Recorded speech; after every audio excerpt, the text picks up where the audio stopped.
This resurgence of support for slavery, in fact, justifying it, Frederick Douglass believed was the greatest threat to freedom and the freedom of all mankind, not just in the U.S. He wrote and spoke about the inherent evil of human bondage all over the North, even traveling to Europe 3 times, accusing the corrupt who wanted to destroy the Union and preserve slavery, even willing to execute this horribly brutal war between the states. He said, quote, "May my right hand forget her cunning, and may my tongue cleave to the roof of my mouth, if I forget the difference between the two parties to that terrible, protracted, bloody conflict.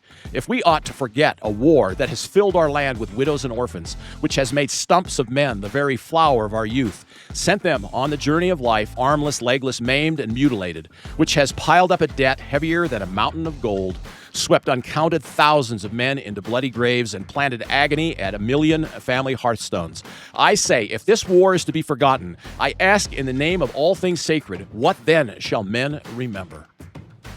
He also went on to write, "If the South and their war of division has any lesson at all, it is one of repentance and thorough reformation. I shall never, no matter what comes, forget those who fought to save the Republic and those who fought to destroy it." You know, today I echo the words of Frederick Douglass, and I call out those among us who are determined to drive wedges of hatred and division throughout our once great American Republic. You can see it happening all around us and have for a number of years now.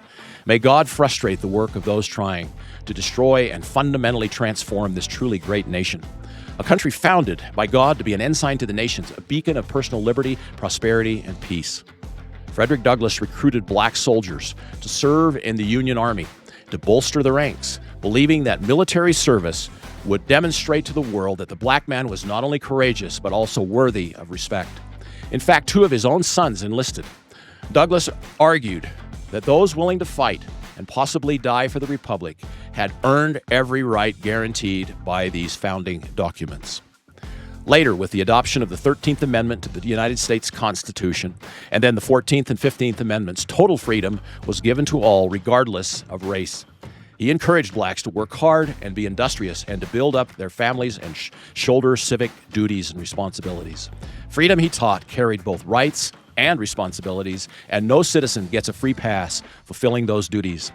This story, and a host of others, are found in my Forgotten Patriots Manual series. You see some over my shoulder here, with hundreds of original historical photos and images, links where you can see these valuable family resources you'll find in the show notes below.